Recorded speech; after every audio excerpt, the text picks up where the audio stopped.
Të dashur mirë të televizionit Alsat, jam këtu së bashku me sociologen Besime Ludvi, me të cilën do të bisedojmë për mbrëmjen e maturës dhe egzagjerimet në thojza ose pa thojza, le ta quajmë si të duam, sa i përket pamjes së jashtme, pamjes fizike dhe preokupimit të maturantëve pikërisht për të dukur më të bukurit e botës përgjatë kësaj mbrëmjeje dhe të gjitha shpenzimet ndonjëherë të panevojshme të cilat ata i bëjnë, duke diskutuar nga spektri e sociologjisë. Faleminderit që jeni pjesë e emisionit tonë sot dhe për të folur për këtë temë që besoj se ndoshta edhe nuk do i pëlqej dikujt ndonjë koment që do e bëjmë sot. Faleminderit Argjira, është kënaqësia ime që të jem pjesë e emisionit tënd, sidomos televizionit nacional Alsate. Jam shumë mirënjohëse për ftesën, e sidomos për këtë temë kaq pikante dhe të rëndësishme që e ke zgjedhur të diskutohet sidomos në këtë periudhë që besoj se të gjithë janë duke u menduar çfarë të veshin apo edhe i kanë bërë ato përgatitjet e tyre për maturë apo për pjesën e diplomimit. Pse mendoni sipas jush si sociolog që shihni, analizoni, studioni të gjitha këto sjelljet e maturantëve në këtë rast, pse mendoni se është kaq e rëndësishme sipas tyre kjo mbrëmja e maturës dhe kjo ideja e të dukurit më bukur se të gjithë në këtë mbrëmje? Ideja, diplomimi apo matura gjithmonë ka qenë një ritual kalimtar, mirë po kohët e fundit ka pësuar ndryshime shumë të mëdha apo dimensione të tjera, ashtu si shpenzime luksoze, dhurata të shtrenjta, e ka ndryshuar komplet konotacionin e një feste të thjeshtë sepse ke mbaruar diçka dhe po fillon një kapitull krejtësisht të ri. Tani ne mund ta themi se luksi nuk është problemi këtu, por nëse e vendosim veten tonë apo gjërat materiale si vlerë, atëherë me të vërtet bisedohet për një krizë më të madhe shoqërore. Pse mendoni kështu? Sepse bisedohet për një krizë se e gjithë pasuria e botës është nga 1% e popullatës. Dhe ne njerëzit këtu vazhdimisht janë në luftë me njëri tjetrin për klasën e mesme dhe të ulët. Këtu thjesht bëhet një presion të cilin e bëjnë edhe me rrjetet sociale apo mediat që në një farë mënyre t'i tejkalojnë të tjerat.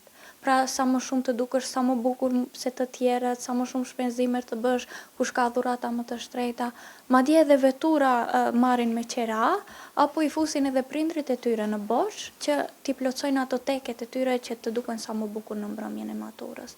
Ky presion që u bëhet thjesht mund të bëhet edhe nga prindrit, sepse i shohin fëmijët e tyre si pasqyrë të tyren, apo edhe tregojnë statusin e tyre, ndërsa mundet edhe të hynë në përborgje apo në për mënyra të ndryshme që fëmijëve të tyre t'u plotësojnë dëshirat, të mos ndjehen ato të marginalizuar, të mos ndjehen të anashkaluar, presioni i grup moshave, të gjithë e bëjmë vetëm unë s'ka mundësi ta bëj, unë s'ka mundësi të marr pjesë.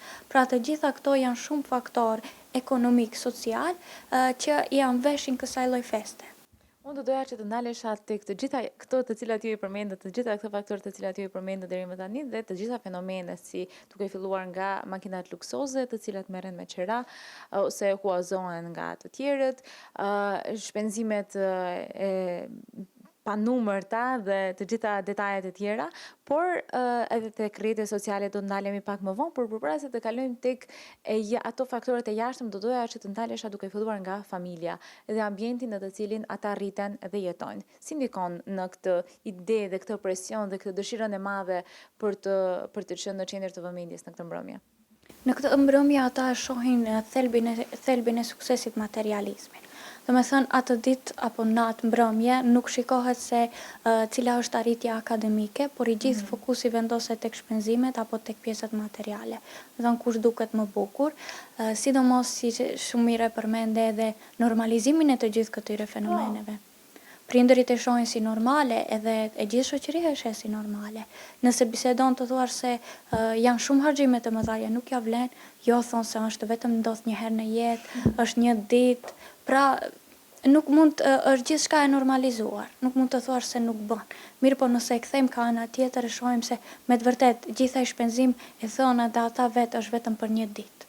Pra të gjitha këto vlejnë, mirë po edhe ne të dyja kemi kaluar maturën, besoj se shpejt nuk kanë kaluar shumë vjetë, edhe e ndjejmë një farë pendese se pse jam lodhur kaq shumë, pse e kam menduar me stres, me komplekse. Këtu ja vlem ta shtojmë edhe pjesën e moshës. Domethënë është moshë delikate, edhe shumë kompleksive. Vazhdimisht i duket vetja më keq se të tjerët, ke ato komplekse që nuk duke më bukur, duhet patjetër të bëj makijazh të mirë, duhet patjetër të veshem mirë, të jem më mirë se të tjerët. Mos ndjehet i përjashtuar në atë mënyrë. Tjetër është edhe tek pjesa e të gjitha shpenzimeve të cilat i marrin apo i kërkojnë me dëshirë apo nën presionin e tyre që duhet patjetër të gjithë kanë veturë dhe unë dua të kem veturë. Dhe nëse ti thua se nuk mund ta kesh veturën, besoj se do ish mërzitur shumë edhe në atë pjesë psikologjike ai nuk e kupton atë. Ka dëshirë vetëm ta ketë atë. Derisa jemi tek veturat, mbaj mend atëherë që kur unë thosha që unë do shkoj me veturën time atje, më thoshin, "Ua, çapo thua, duhet të vi partneri të marrë me një veturë të mirë dhe djemt në një farë mënyrë ishin në ato presionin se duhet ishte patjetër të kishin një veturë të mirë, të bukur, të pastër, që të vinin dhe ta merrnin partnerin nga shtëpia dhe për t'i bërë ato fotografitë tradicionale dhe kjo bëheshte gjenerat pas gjenerate, siç e përmendë dhe ne jemi të reja në këtë aspekt dhe e kemi përjetuar dhe vetë. Po është kjo ajo normalja e re të cilën e përmendët dhe pak më parë dhe si mendoni se ka ndryshuar kjo me atë para 10-15 vitesh dhe me këto gjeneratat e sotme? Po, është normalja e re, edhe shihet se është edhe ai stresi siç e përmende se duhet të zgjedhim partnerin, jo se duhet të kem atë, kjo vetura. Më thonë është një stres psiqik maramendes, i panevojshëm, që bëhet vetëm për atë mbrëmje që duhet të jenë sa më të bukur apo të jenë më të mirë se të gjithë të tjerët. Kjo ka të bëjë edhe me identitetin e tyre, sepse ata e formojnë identitetin në bazë të asaj mënyre. Pra çfarë ke veshur? E gjithë vëmendja krijohet nga jashtë. Më fal, çfarë ke veshur dhe sa kushton ajo që e ke veshur? Duhet theksuar dhe kjo. Përveç se asaj se çfarë ke veshur, a dukesh bukur, mirë po pjesa kryesore është që njerëzit duhet ta tregojnë edhe sa e ke marrë atë që e ke veshur. Sidomos në përjetët sociale tani më nuk është vetëm veshja, veturat këto që i përmendëm, por edhe pjesa se ku je grimin ku e ke bërë. Nëse e ke bërë në ndonjë pjesë parukere që është shumë e njohur, apo e ke bërë te ndonjëna më e thjeshtë, kur sa ke harxhuar, unë kam harxhuar aq për grimin. Pra, një individi i duket se ka arritur shumë nëse ka shkuar te dikush që është shumë me influencë në shoqëri dhe është grimuar atje. Apo sepse të gjithë të tjerat nuk munden, ajo mund të shkojë atje, mund ta paguaj. E gjithë kjo është ajo pika të themi çuditbërëse që psiqikisht e arrin një farë lumturie të përkohshme. E gjitha kjo është lumturi e përkohshme.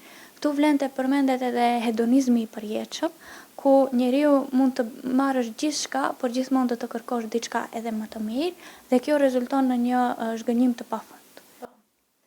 Përmende grimin, a mendon se ne vajzat jemi në thojza më të diskriminuara në këtë aspekt se kemi më tepër harxhime, ne kemi dhe thojt, kemi flokët etj, kemi takat, aksesorët. Janë shumë, edhe i shoh nëpër intervista kur i pyesin vajzat e të djemt se sa ke harxhuar, gjithmonë vajzat kanë shumë. Djemt e përmendin shumë të vogla, thot flokët i kam aq, vajzat kanë më shumë harxhime. Nga mënyra që të duken më të bukur se vajzat e tjera. Dhe nga kjo idea, siç edhe e tham deri më tani, do bëhem pishmang pas ta vitesh. Po, pas sa vitesh, pastaj do them pse jam lodhur aq shumë me të vërtet, edhe vin koha kur as nuk i mendon të tjerët, as nuk e din se kë ke pasur në gjenerat, as me cilët si e duk ose si është dukur ai tjetri. Kjo e bën nëse e vendosim vetvlefsimin, e vendosim një vlerë materiale, ne atëherë do të jemi gjithmonë të varur nga mendimi i jashtëm, nga afirmimi i jashtëm, si na shohin ato të jashtme. Kjo e bën edhe një ulje shumë të madhe të vetbesimit, nëse lidhemi ne prej kësaj. Nëse kemi vetbesim, mënyra se a kemi bërë grim apo jo, jemi veshur mirë apo jo, nëse ke vetbesim ti dukesh njeriu më i bukur dhe më i lumtur. Nëse nuk e ke, të veshesh me gjëra shumë luksoze, përsëri nëse nuk je e lumtur është e kohë, nëse nuk e vetbesim. Mendoj se një ndikim të madh, siç edhe e përmendëm që në fillim të bisedës, kanë edhe rrjetet sociale dhe influencer. Kishte para pak ditësh dhe eventi më i madh i modës Met Gala, ku gjithmonë është një inspirim, sidomos për maturantët, për atë se si duhet të duken, pra cilat janë ato trendet më të reja dhe kështu me radhë. Si mendoni se ndikojnë rrjetet sociale pikërisht në këtë idenë e të bukurës, vendosin e këtyre standardeve të bukurisë dhe të asaj që është trendi dhe që është në modë, që duhet patjetër të gjithë ta ndjekin. Dhe si ndikon kjo në psikologjinë e tyre dhe më tutje, edhe pas përfundimit të kësaj mbrëmjeje? Edhe pas përfundimit të kësaj mbrëmjeje, njerëzit vazhdimisht e marrin inspirimin e tyre nga rrjetet sociale. Pra, në rrjetet sociale gjithë matura apo pjesa e diplomimit bëhet publike. Kjo është ajo pika se sa më shumë i shpihen njerëzit apo i dërgojnë ato të rregullohen sa më shumë, të kenë kujdes më të veçantë sepse është publike. Nëse nuk do kishte rrjetet sociale apo mediat të cilët do mund ta shihnin maturën, askush nuk besoj se do i kushtonte shumë rëndësi kësaj pjese. Mendoj se po. E luan edhe ajo rolin e vet, e sidomos rrjetet sociale, secili e poston pjesën e tyre më të mirë në rrjetet sociale. Ne i shohim influencerat vazhdimisht shëtitin apo blejnë fustane, i nxjerrin fustanet shumë të shtrejta si pjesë normale. Mirë po, ato paguhen për atë punë. Edhe maturantët mundohen që t'i ndjekin ato, sidomos e krijon atë pjesën e imagjinatës së rrenjshme. Se unë nuk jam mirë, të gjithë njerëzit janë mirë, shiko të gjithë si shëtisin, unë nuk mund të shëtis. Maturantët tjerë e kanë bërë një shëtitje, kanë organizuar në ndonjë shtet tjetër, ne se kemi bërë. Pra vazhdimisht e bën atë pjesën e krahasimit jo të shëndetshëm. Pra gjithmonë krahason veten me të tjerët, sepse ato kanë bërë, ne se kemi bërë, kemi atë pjesë, që është shumë e theksuar te ne, mendoj. Po ky krahasim i pashëndetshëm, a mendoni se është vetëm tek maturantët ose është tek të gjithë në këtë epokën e influencerave? Tek të gjithë është, mendoj, tek të gjithë individët, sepse ne i nxjerrim vetëm në rrjetet sociale vetëm pjesët më të mira tona. Ne nuk i nxjerrim kur qajm, apo kur kemi ndonjë sëmundje, thjesht një ditë e cila nuk ka shkuar mirë, një ditë e trishtueshme. Ne i nxjerrim vetëm duke festuar, të buzëqeshur, sikur jemi shumë të lumtur. Mirë po kjo e dëmton shëndetin tonë mendor kur i shohim të tjerë se vetëm shëtisin. Fundit ajo vetëm atë punë ka, pra paguhet që t'i vizitoj lokale, ta vlerësoj atë pjesën e ushqimit, ndërsa ne vazhdimisht mundohemi të bëhemi si dikush tjetër, dalim ikja nga realiteti jonë, apo të bëhemi tjetri vazhdimisht. A mendoni se e gjithë kjo ideja, kjo gara për të qenë më të mirët, më të bukurit, për të ndjekur trendet më të reja, për të veshur më shtrenjtë etj, ju ndikon negativisht në aspektin e shëndetit mendor, sepse është një presion edhe për maturantët, edhe për rrethin e maturantëve, për prindërit, shpenzimet e tepërta. Do doja që të përgjigjeshit në të dyja aspektet, edhe në shëndetin mendor se si ndikon tek ta, por edhe nga ana tjetër edhe tek familjarët, duke qenë se jo çdo kush ka mundësi financiare për të ndjekur trendet e modës apo luksin, atë normalen e re që absolutisht nuk duhet që të jetë si e tillë. Po, fillimisht ja vlen shumë që e përmende shëndetin mendor, sepse me shëndet mendor në atë moshë është pjesa më delikate dhe është gjëja kryesore për atë moshë. Ai nuk e ka problemet e njerëzve të rritur më të shumta. Ai është në atë periudhë dhe gjëja më kryesore e tyre është matura. Nëse ai nuk arrin të kaloj mirë në maturë apo ti merr atë që i don, për ati duket sikur i shembet bota.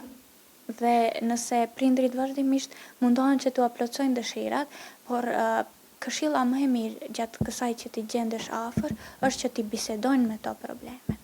Të mos të gjejnë një anë mirëkuptimi edhe bashkëpunimi, që edhe ato ta kuptojnë se është diçka e cila është kaluese dhe nuk ja vlen për shpenzime marramendëse. Po sa mendoni, më falni që ju ndërpres, sa mendoni që ju ndikon dhe i dëgjojnë maturantët prindërit në këtë raste? Mund të themi një përqindje shumë e vogël që i dëgjojnë, është mosha eksplozive, ku ato vazhdimisht janë në eksplorim të vetes edhe janë, mund të themi, si një eksploziv i gjatë. Gjithçka, domethënë, sikur u pengon, u duket atyre, pra është pjesë shumë delikate. Është pjesë shumë delikate edhe por do ishte shumë më e rëndësishme që prindrit të punojnë me to. Ndërsa sa i përket asaj pjesës së shpenzimeve dhe presionit edhe të prindërve dhe të familjarëve në këtë rast, si duhet të reagojnë ato në mënyrë që të mos ndjehen edhe ato vetë inferior, por edhe fëmijët e tyre të mos ndjehen inferior ndaj shoqërisë dhe ndaj të gjithë atyre të cilët do duken bukur në thojzat e me gjëra të shtrenjta të cilat i përmendëm deri më tani. Në këto prindërit e kanë atë pjesën e tyre, mirë po përveç kësaj ka edhe pjesë të tjera. Prindri duhet të gjejë një mas apo të një çmim mesatar financiar ta ndajnë dhe të themi se ta gjejnë mesin aritmetik të dyja palëve.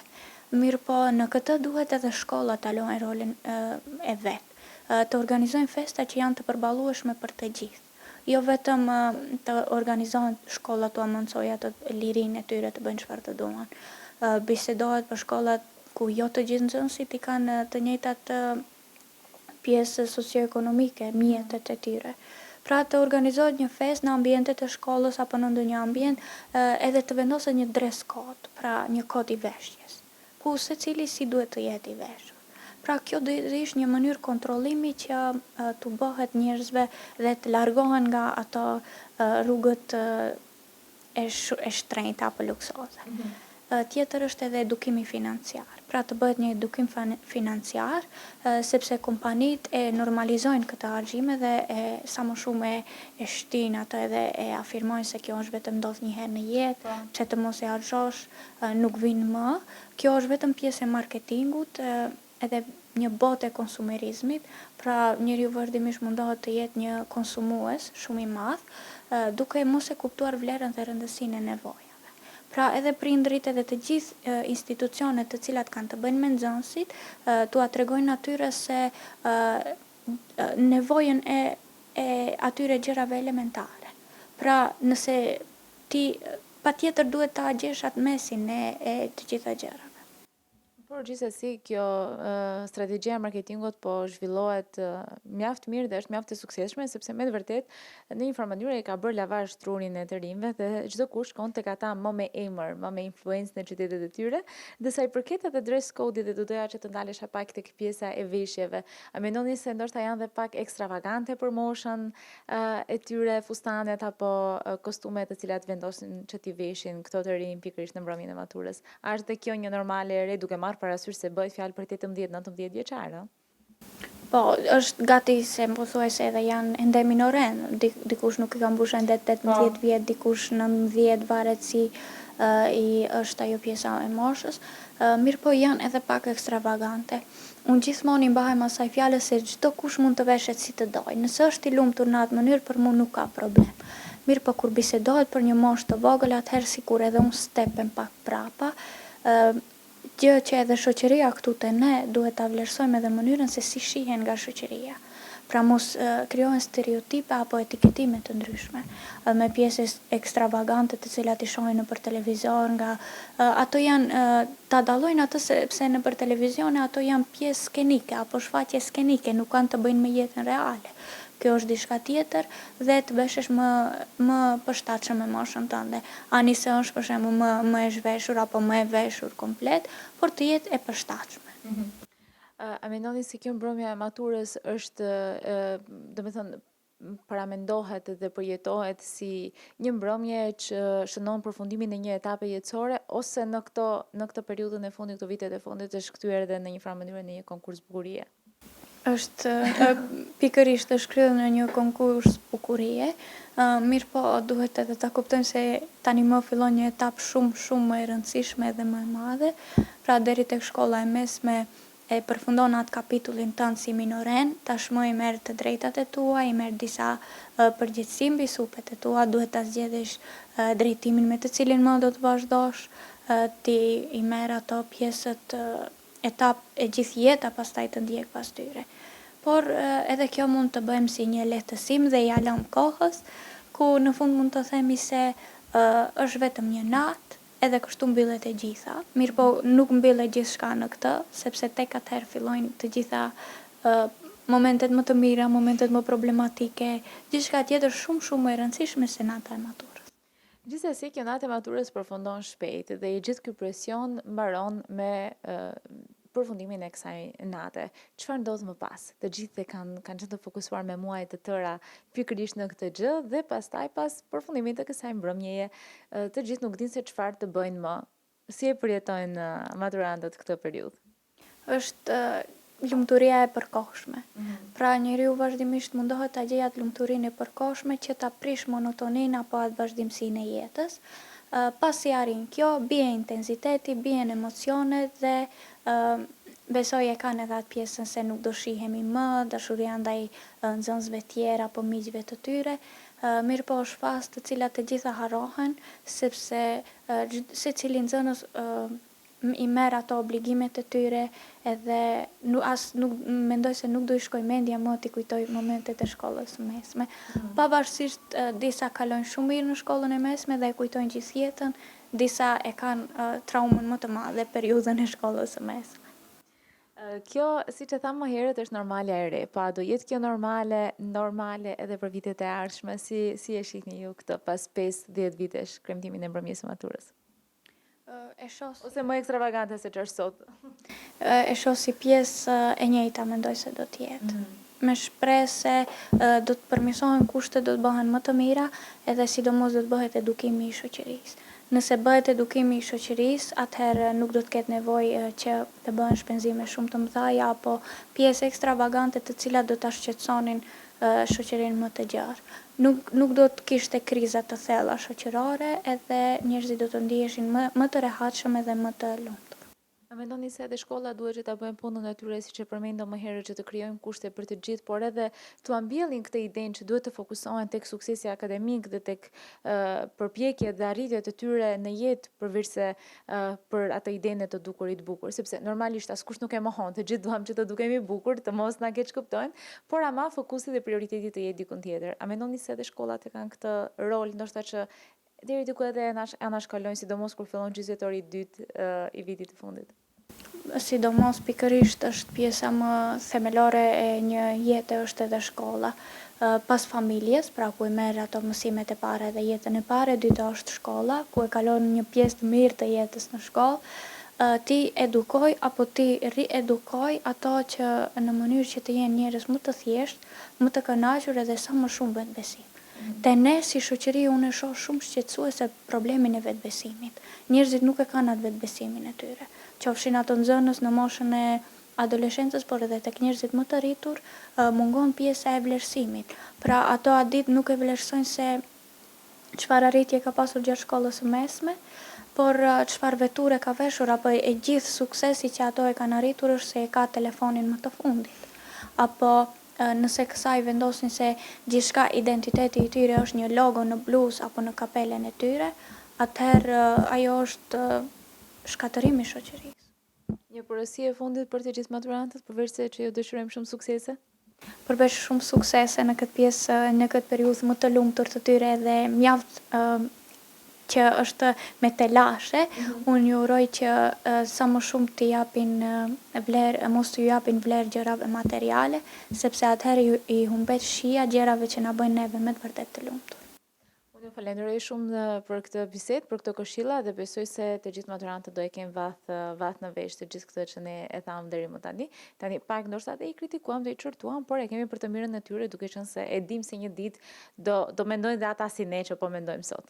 E vërtet, faleminderit edhe juve që isha pjesë edhe që bashkëbisedimi me juve ishte shumë i këndshëm. Faleminderit.